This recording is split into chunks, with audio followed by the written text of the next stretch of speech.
Okey.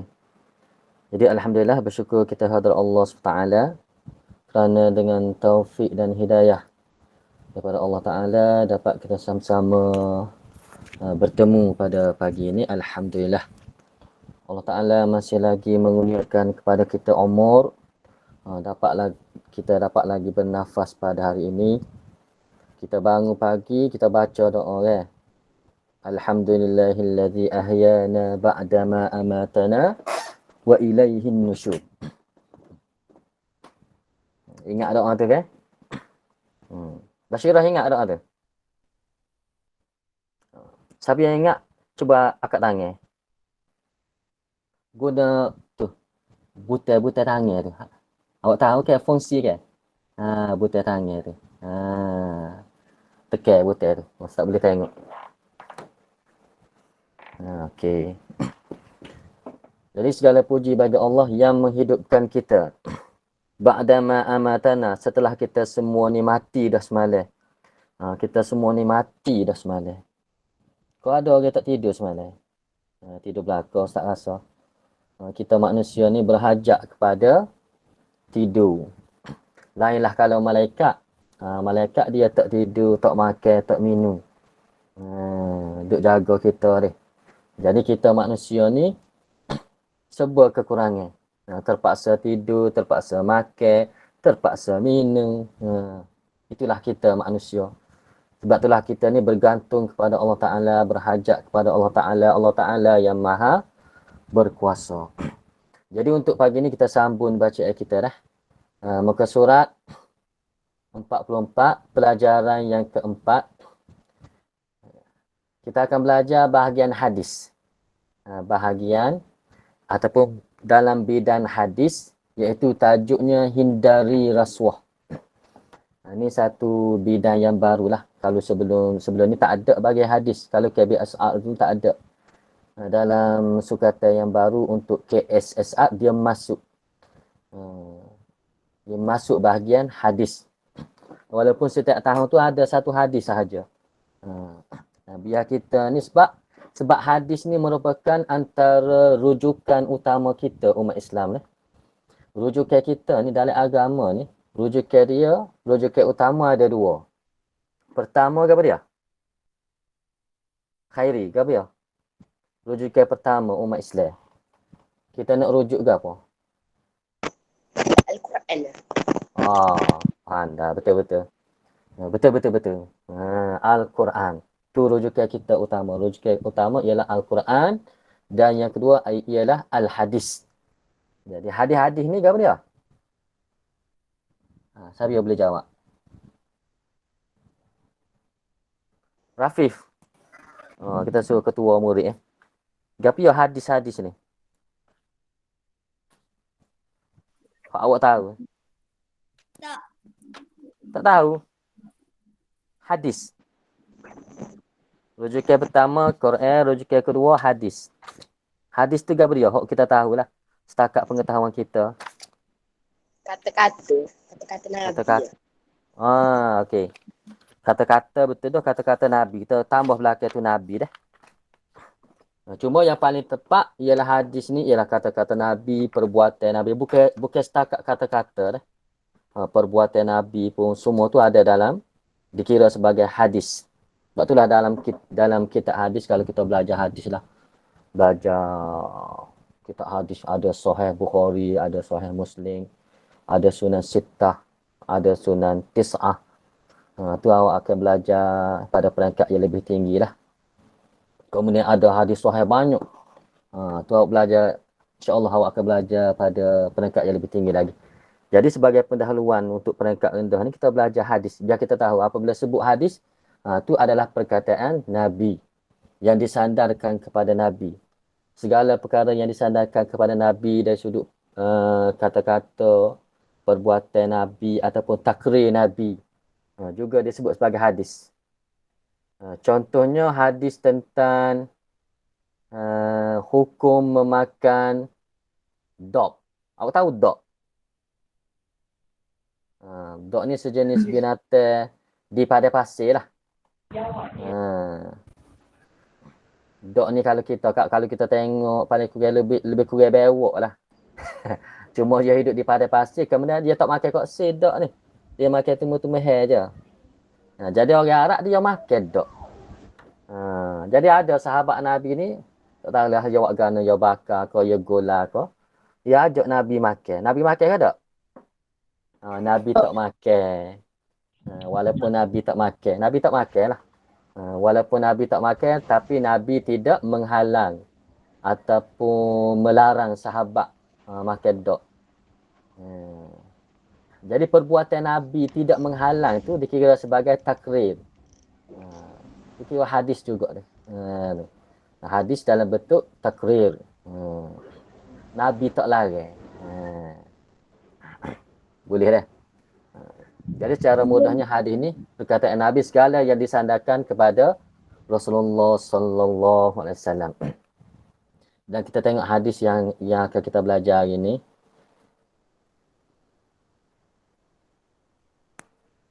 Terbesar sikit.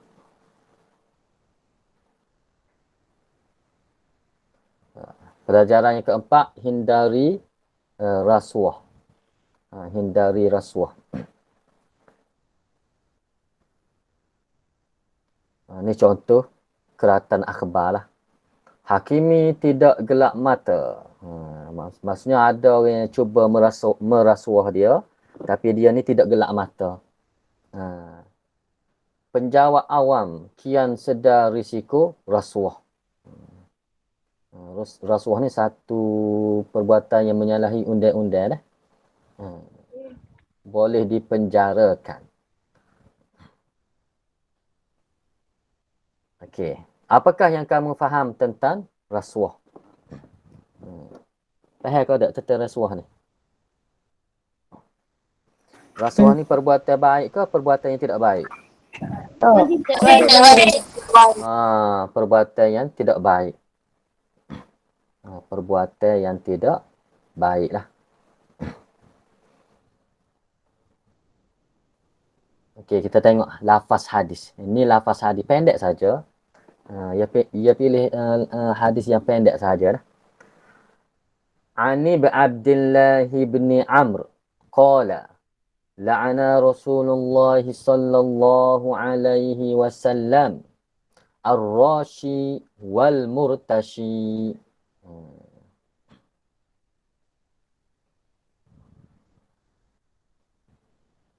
Itu lafaz hadis. Rawahu Tirmizi. Hadis ini diriwayatkan oleh Tirmizi. Ada satu kitab himpunan hadis-hadis yang diriwayatkan oleh Imam Tirmizi. Tirmizi ni nama orang yang kupu hadis. Kita ada banyak pengumpul hadis ya. Orang yang mengumpulkan hadis ada Imam Bukhari. Kita biasa dengar dah, Sahih Bukhari tu. Ada nama Bukhari, ada nama Muslim, ada nama Tirmizi, ada nama Baihaqi, ada nama Ibnu Hibban. Banyak periwayat hadis. Kemudian Imam Malik pun, dia kumpul juga hadis. Ada satu kitab hadis disebut sebagai Muwatta. Itu Imam Malik sendiri. Jadi hadis ini diriwayatkan oleh Imam Tirmizi. Imam Tirmizi, kalau kita cari dalam Sunan Tirmizi, kita akan jumpa lah. Kita buka kitab hadis Tirmizi, kita akan jumpa hadis ni. Maksudnya, daripada Abdullah bin Umar. Qala, katanya telah berkata. Abdullah dia. Dia kata Rasulullah sallallahu alaihi wasallam melaknat pemberi rasuah dan penerima rasuah. Ini kata-kata Abdullah bin Umar. Dia kata Rasulullah melaknat orang yang memberi rasuah dan orang yang menerima rasuah. Rasulullah sendiri laknat. Dia laknat ni apa ya? Balas saya buruk lah. Kalau Allah Ta'ala melaknat seseorang itu, maksudnya Allah Ta'ala mengendaki sesuatu yang buruk kepada seseorang itu. Jadi kita minta jauhlah daripada laknat Allah Ta'ala, daripada laknat Rasulullah Sallallahu Alaihi Wasallam. Itu lafaz hadis dia. Rasulullah sendiri melaknat pemberi rasuah dan yang menerima rasuah. Orang yang memberi rasuah dilaknat, orang yang menerima rasuah pun dilaknat juga. Kemudian di bawah tu dia ada sebut intipati hadis. Intipati yang dapat kita ambil daripada hadis tersebut, pengajaran Gabriel maksud yang dapat kita ambil daripada hadis. Rasuah ialah ni maksud rasuah ni. Dia buku teks ni dia awak kena cari. Tidak kata dia tajuk besar maksud rasuah. Bawah tu rasuah ialah dak. Awak kena cari mana duduk maksud rasuah. Sebab tu kena baca. Buku teks ni kena baca. Dia menggalakkan awak supaya mencari. Jadi maksud rasuah duduk dalam bahagian ni. Dalam bahagian intipati hadis ni. Ini maksud rasuah ni. Ustaz highlight itu. Besar sikit. Dalam intipati hadis tu ada maksud rasuah. Takut cari tak jumpa. Ni.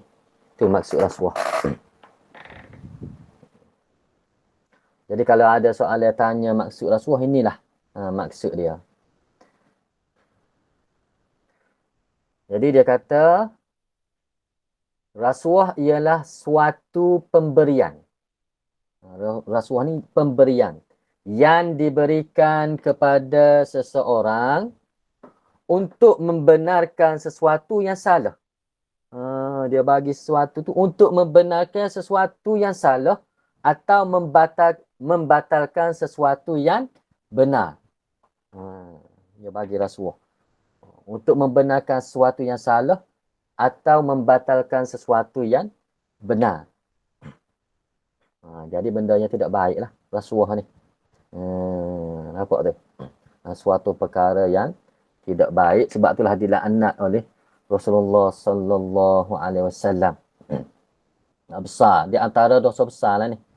Rasuah ni di antara dosa besar.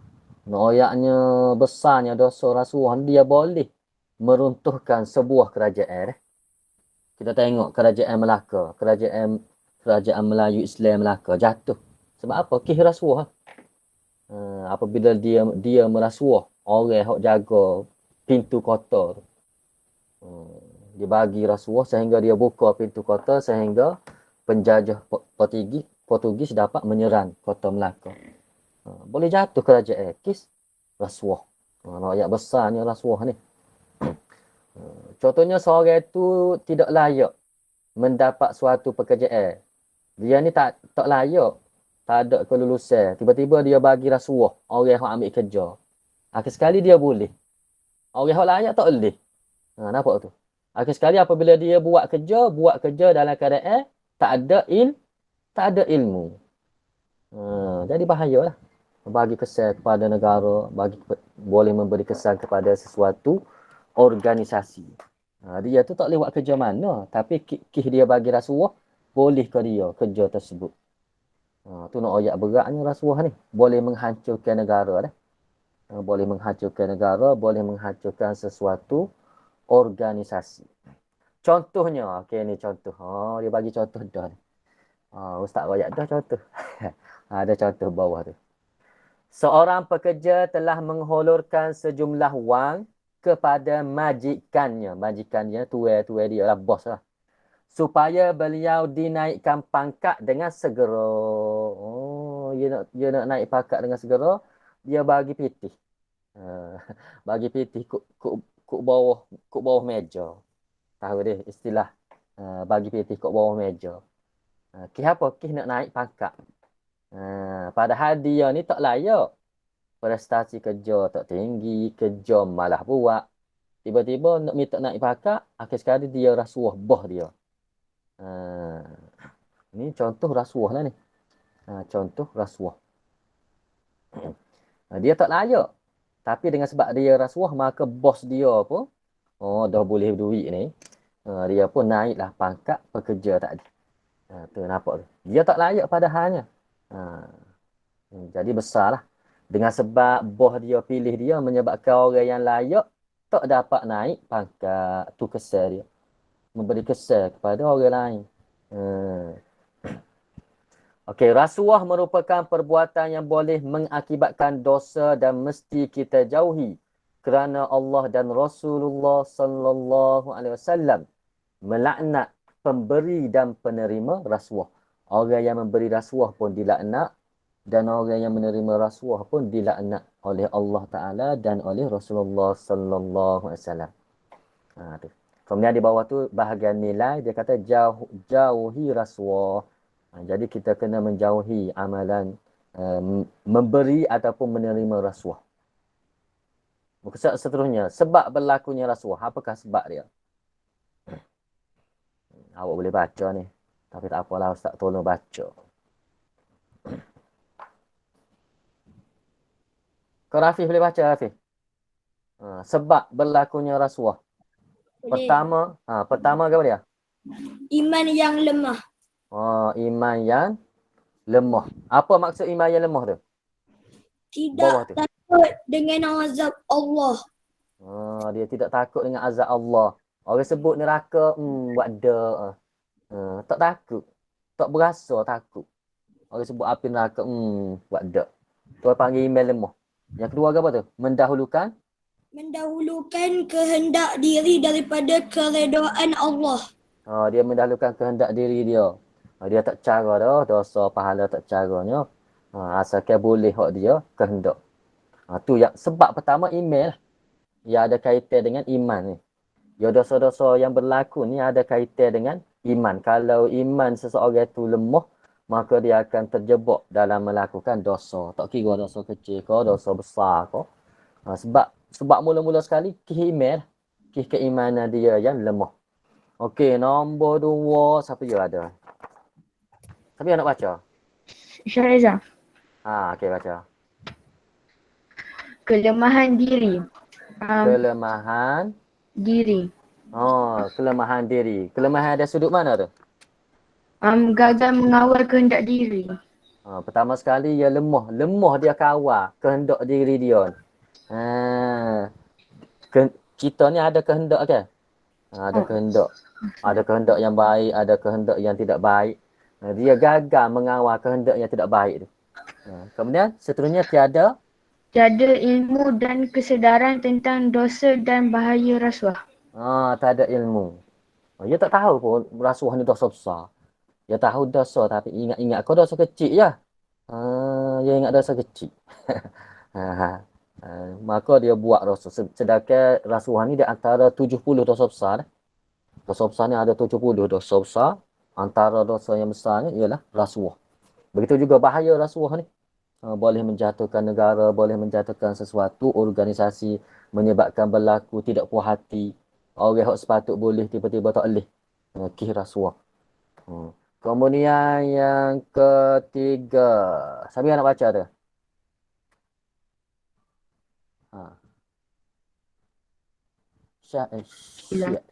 Syahia. Nama apa dah? Tak ingat lah Ustaz. Wan Syahia. Boleh baca? Tak dengar. Tak buka mic. Mic tak jadi. Tak bunyi ke? Mic tak jadi. Siapa orang lain nak baca? Yang ketiga.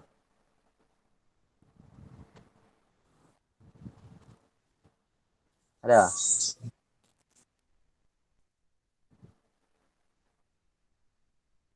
Bashirah. Bashirah tak nampak muka ni. Dia buat apa tahu tu? Ada. Baca sorry. Bersifat tamak untuk mendapatkan sesuatu. Bersifat. Awak tengok ejek tamak tu. To mim ain. Bukan ta alif mim qaf dak. Sebab apa? Sebab perkataan pinjaman bahasa Arab. Dia kekal ejek dalam bahasa Arab. Bersifat tamak. Sebab itulah ulama kata perkataan tomok ni kita nak sebut pun Allah. Huduh. Ada kata huduh. Orang sifat tomok ni huduh ke. Oh, makan tomok. Oh, tomok ke harta tomok. Kita nak sebut tomok tu. Tomok. Penuh mulut sebut dia. Tomak. Tomak. Bersifat tomak untuk mendapatkan sesuatu. Kih tomok lah. Tomok nak harta, tomok nak pakak. Siapa orang lain pun dia nak. Iaitu ingin meraih sesuatu jawatan dengan mudah. Mahu segera hidup mewah. Nak segera hidup mewah. Maknanya sebab itulah kita ni nak berbelanja tu kena tengoklah. Poket kita ni besar ke tak. Ni poket kecil tapi nak berbelanja besar. Tu jadi masalah. Orang zaman sekarang ni. Awak tahu ke tak? Ramai orang muda hok bankrupt. Umur baru 20 hari. Tapi sudah bankrupt. Di Malaysia ni ramai orang bankrupt. Umur 20 hari baru. Sebab apa? Sebab baru masuk kerja. Oh, dia beli Honda Civic.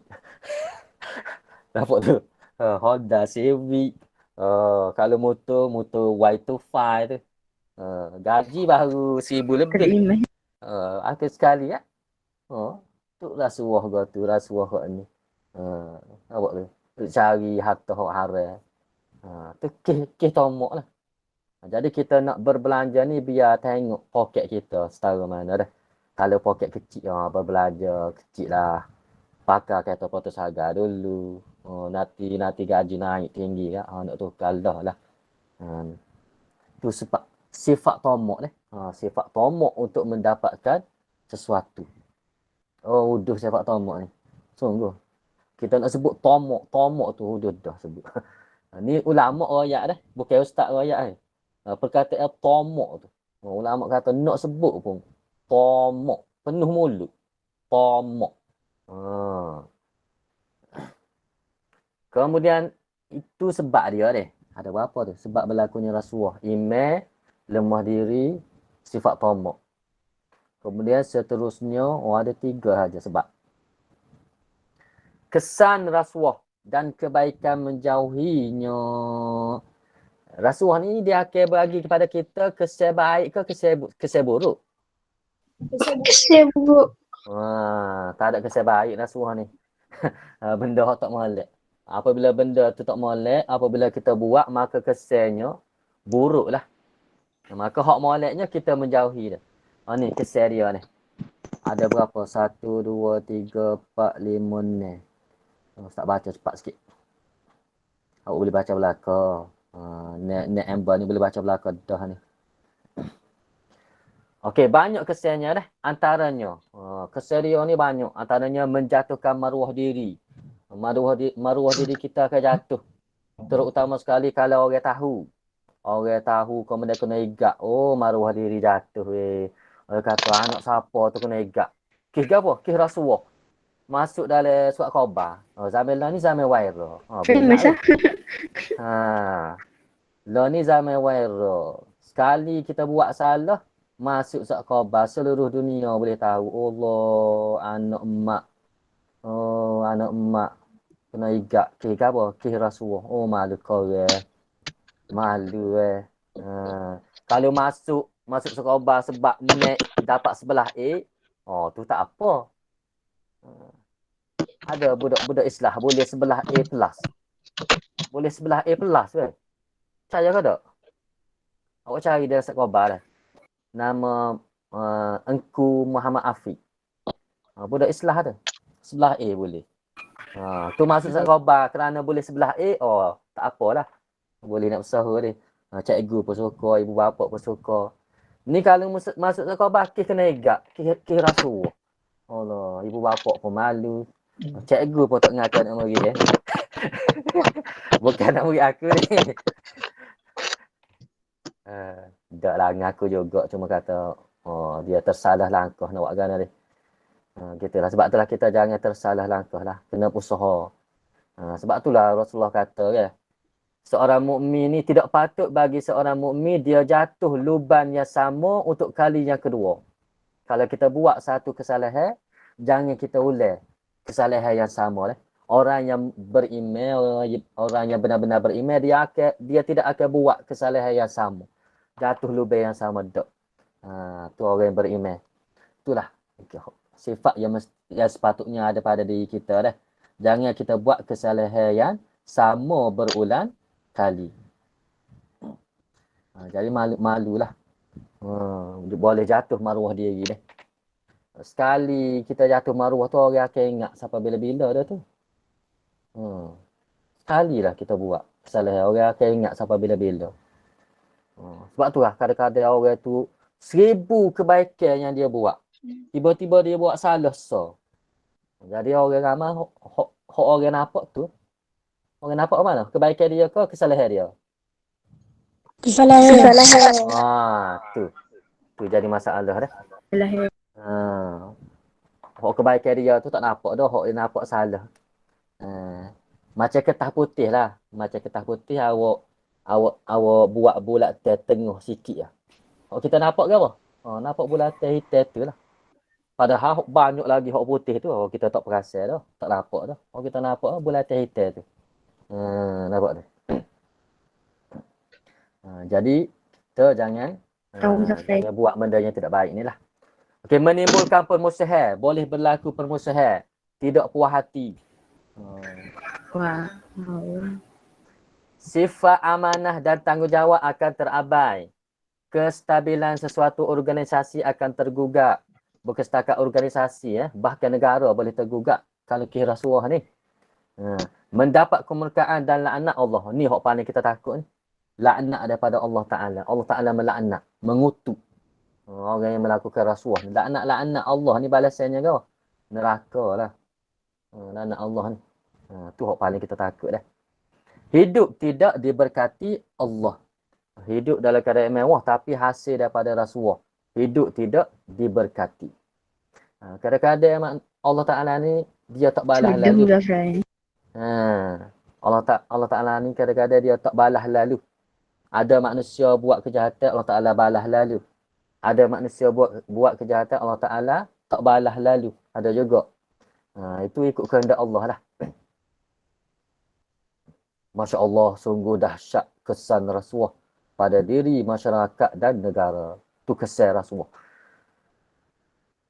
Oleh itu, kita mesti menjauhi rasuah antara kebaikannya. Kebaikan menjauhi rasuah. Lawan bagi kesan dia lah. Masyarakat hidup bersatu padu. Sesuatu organisasi akan stabil. Ekonomi, politik dan sosial sebuah negara akan dikukuhkan jauh daripada kemurkaan Allah. Lawan bagi kesan dia. Iaitu kesan baik apabila kita menjauhi rasuah. Okey, dan akhir sekali pengajaran. Apa dia pengajaran? Ustazah tanya, apakah pengajaran yang dapat diambil daripada hadis larangan melakukan rasuah? Mana pengajaran dia? Siapa aja apa? Ya buku teks ni je style kita kena baca. Tidak kata pengajarannya ialah pertama, tulis bawah tu pertama. Tak. Tengok. Hok nombor 2 tu. Kita kena baca. Tengok nombor 2 dah. Ada tulisan besar tu. Nampak tulisan hok besar. Tulisan yang ditebalkan tu. Kita hendaklah menjauhi rasuah kerana Islam melarang kita memberi rasuah. Ni pengajaran dia lah. Pertamanya apa dia? Kita hendaklah menjauhi rasuah. Menjauhi rasuah. Pengajaran daripada hadis tadi, kita mesti menjauhi rasuah. Ni hak dia tebal ni. Pengajaran dia, kita mesti menjauhi rasuah. Ambil pengajaran daripada hadis Nabi tu. Kemudian apa dia lagi? Pengajaran dia. Ni hak besar ni. Nombor 3 dulu. Mendapat laknat Allah. Orang yang terjebak dengan rasuah akan mendapat laknat Allah. Itu yang kedua. Kemudian pengajaran yang ketiga, rasuah boleh menyebabkan sesebuah negara mundur dan kucar kacir. Ada 3. Kucar kacir. Ada 3 pengajaran yang dapat kita ambil daripada hadis tadi. Okey, rumusannya ialah, rumusan ni orang panggil kesimpulan lah. daripada hadis, daripada apa yang kita belajar tu, apa dia kesimpulan dia, kita sipu molek. Tersipu ikat molek. Apa dia? Rasuah ialah perbuatan yang dilaknat oleh Allah. Kau ada siapa dia nak baca ni? Wan Syahya tadi. Boleh tak? Tak boleh. Mat rosak. Khairi. Khairi, baca Khairi. Mana ni? Rumus sel. Muka surat 48. Ha. Rasuah ialah perbuatan yang dilaknat oleh Allah dan Rasul yang wajib kita jauhi kerana kesannya sangat buruk kepada individu, masyarakat dan negara. Tu rumus sel dia. Perbuatan yang dilaknat oleh Allah rasuah ni. Dan kita wajib jauhi kerana kesan buruk dia kepada individu, masyarakat dan negara. Itulah rumus sel daripada apa yang kita belajar ini. Kemudian seterusnya Ustaz nak tunjuk. Bersedia dah. Ustaz tunjuk ni pula.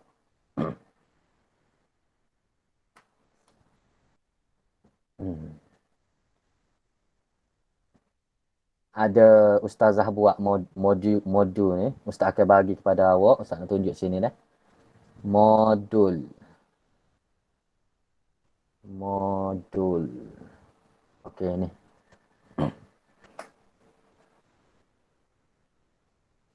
Okey ni modul Modul yang dibuat oleh ustazah untuk grup tahun 6. Grup tahun 6. Ustaz kena buat modul tahun 4. Ni modul yang dibuat oleh ustaz dan ustazah yang ditugaskan untuk buat modul untuk tahun 6 dah. Modul ni ustaz akan post dalam WhatsApp. Jadi bagi siapa yang ada printer, awak boleh print dan buatlah. Ada printer belakang deh. Ada printer. Ada. Mana jebeh tu? Tak ada. Oh, tak ada printer nak buat gana ni. Ada. Okey, gini dah. Sebenarnya perancangan asalnya kita buat modul ni kita buat modul asalnya ibu bapa boleh ambil sekolah. Tu perancangan asal. Tapi dengan sebab sekarang ni telah berlaku lockdown, maka tak boleh diambil. Tak boleh diambil. Cikgu pun tak lagi sekolah dah ni. Cikgu pun tak lagi sekolah dah. Maka ibu bapa lebih-lebih lagi lah. Jadi terpaksalah kita hantar dalam bentuk soft copy. Perancangan asalnya kita nak photostat belakang ni. Nak suruh ibu bapa ambil, buat macam dulu kan. Tapi tak boleh sebab lockdown telah berlaku dan disambung 2 minggu lagi nak buat gana. Kita merancang tapi perancangan Allah ada yang lebih lagi dah. Kita merancang tapi Allah yang menentukan. Jadi terpaksalah cikgu Atta ataupun Ustaz Atta dalam WhatsApp. Bagi yang ada printer boleh print dan bagi orang tak ada printer boleh baca dan boleh salin. Yes. Boleh salin lah. Slow-slow. Tak belah kat mana dah. Slow-slow. Salin dalam buku kosong. Buku awak duduk dengan Ustaz kau duduk dengan awak Ada. Duduk dengan awak ke? Kalau tak ada dengan awak, duduk dengan Ustaz, carilah mana-mana buku kosong. Sekali boleh tulis. Sebab apabila awak tulis, awak baca. Yang ada printer tu tak apalah, print lah. Pergi kemudian buat lah. Ni Ustaz tunjuk sikit. Ni modul dia, Ulum Syariah Unit 1 Hadis. Rujuk buku teks, muka surat 44 hingga 50. Ni hadis dia. Kerana ni soalan dia. Nyatakan maksud rasuah. Isikan peta buih berikut. Sebab berlaku rasuah. Kemudian, kesan berlakunya rasuah. Kebaikan menjauhi rasuah. Isi tempat kosong. Kita belajar baca. Mudah ni. Mesej ada. Berdasarkan hadis larangan rasuah. Keluarkan pengajarannya boleh dijadikan iktibar. Apa ya pengajaran dia?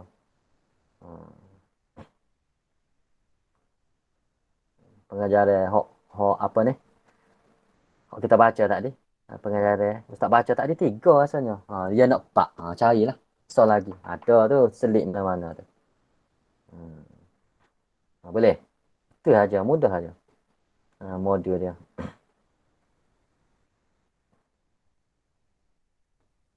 Ada nak tanya ke apa? Ustaz, kalau you tu tak tahu pun hak tu rasuah tapi ambil dah surga je.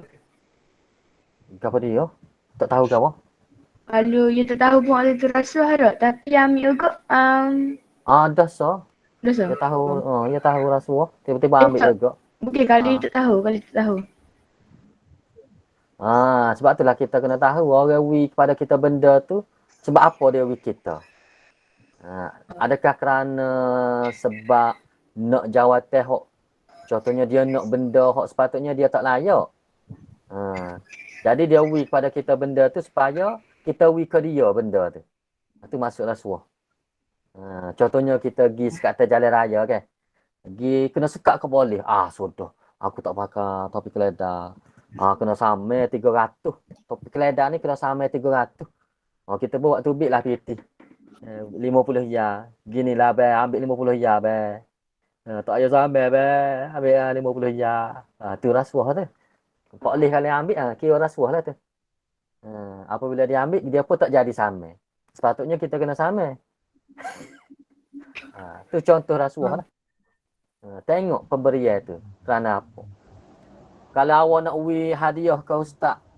Sekadar wi hadiah. Tu bukan rasuah. Wi tak ada apa tak terima. Ya ada kepentingan. Kepentingan hak sepatutnya dia tak boleh. Tapi dengan sebab rasuah, maka dia dapat. Apa tu? Orang hak bagi boleh dosa, orang hak terima pun boleh dosa. Tu rasuah. Macam orang minta projek lah. Orang minta projek, dia bagi PT. Sekali projek boleh ke dia. Sepatutnya boleh ke orang lain. Ada lagi orang yang lebih layak. Tu dosa lah. Tu rasuah tu.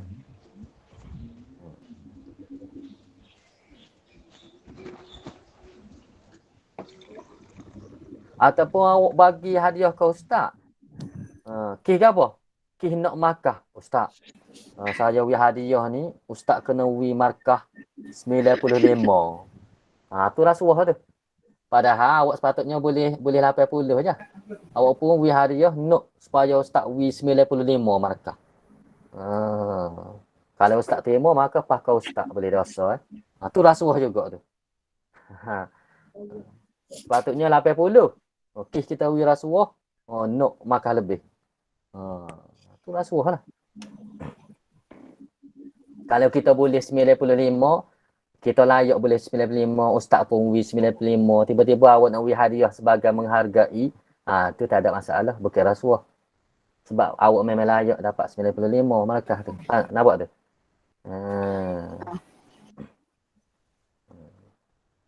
Ya beza. Niat kita wi tu niat gapo. Okay. Boleh, ada soalan lagi? Tak ada. Ada dah. Stop sharing. Kemudian yang keduanya, ustaz akan hantar dalam WhatsApp tu. Ustaz akan hantar dalam WhatsApp tugasnya lah. Ada sikit soalan yang awak buat. Awak jawab dalam Google Form. Sebuah skala lah.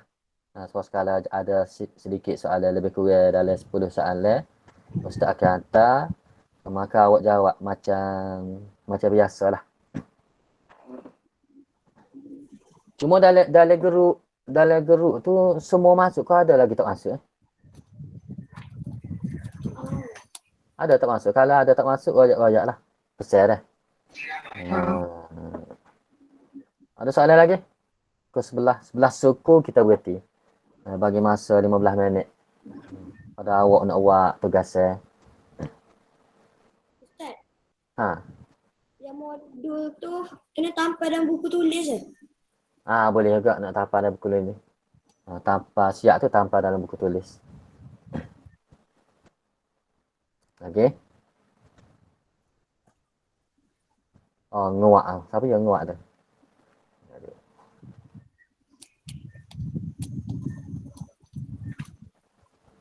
Ada?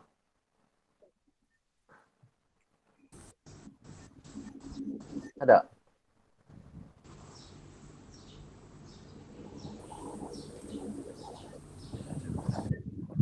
Dan untuk pendidikan Islam ni, kita akan guna banyak cara lah sebagaimana Ustaz sebut sebelum ni lah. Ada masa kita guna Google Meet, ada masa Ustaz akan hantar tugasan dalam WhatsApp. Dan ada satu lagi cara. Kalau awak nak, ada satu lagi cara iaitu dalam Google Classroom. Ustaz perhati tengok ramai tak masuk Google Classroom.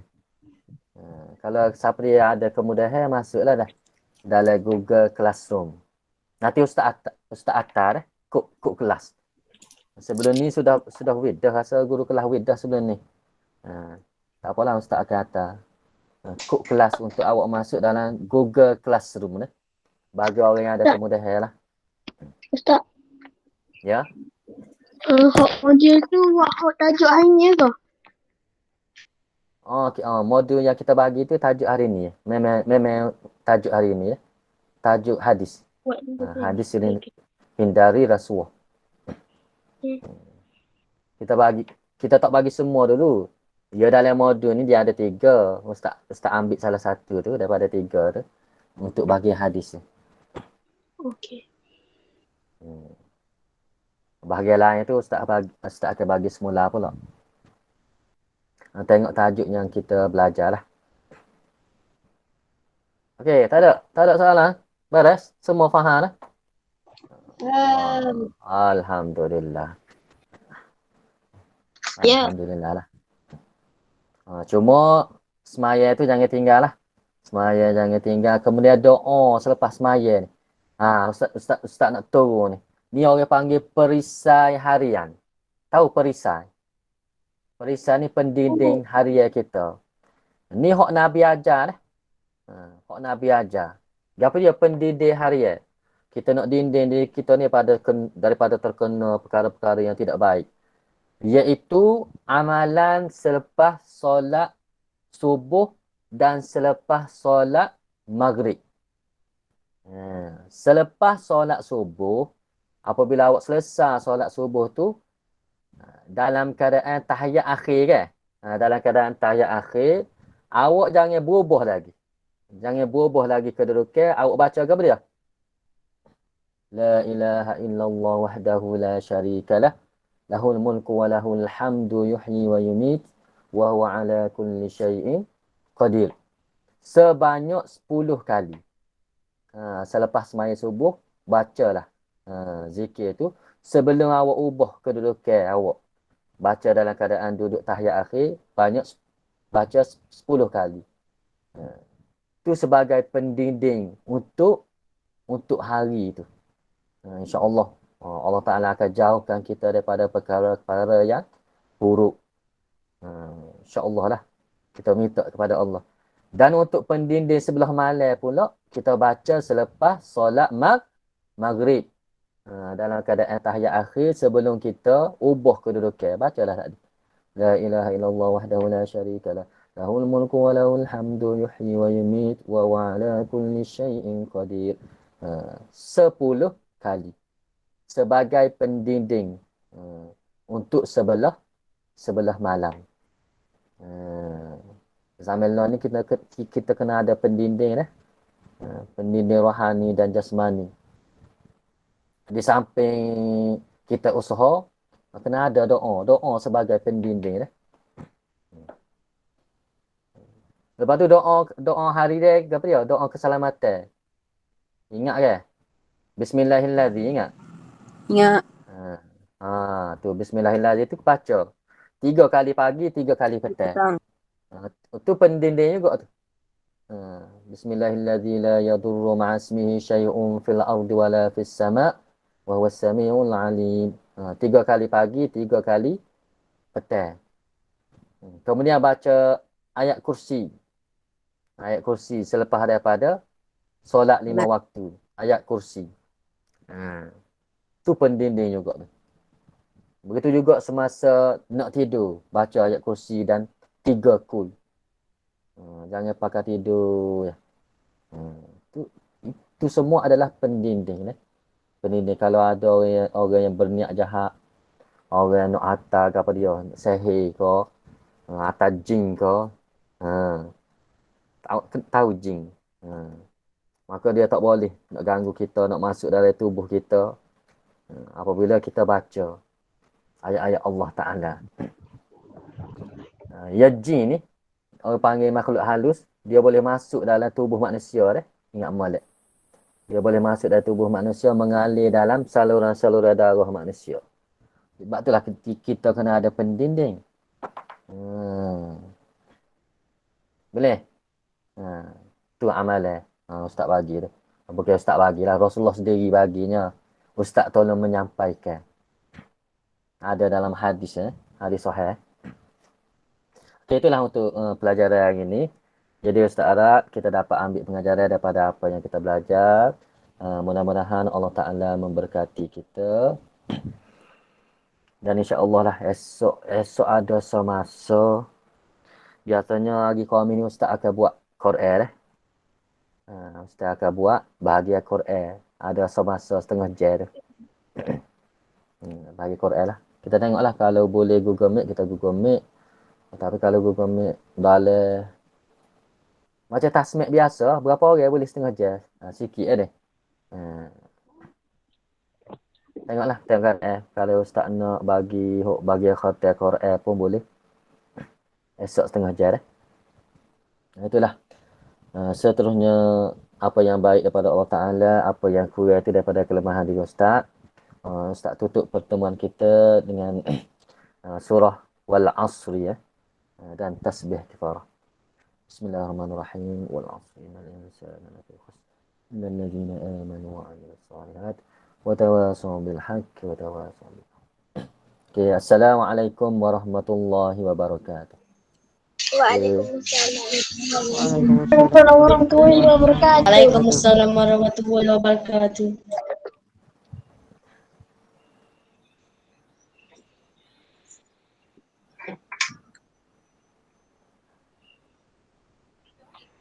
Boleh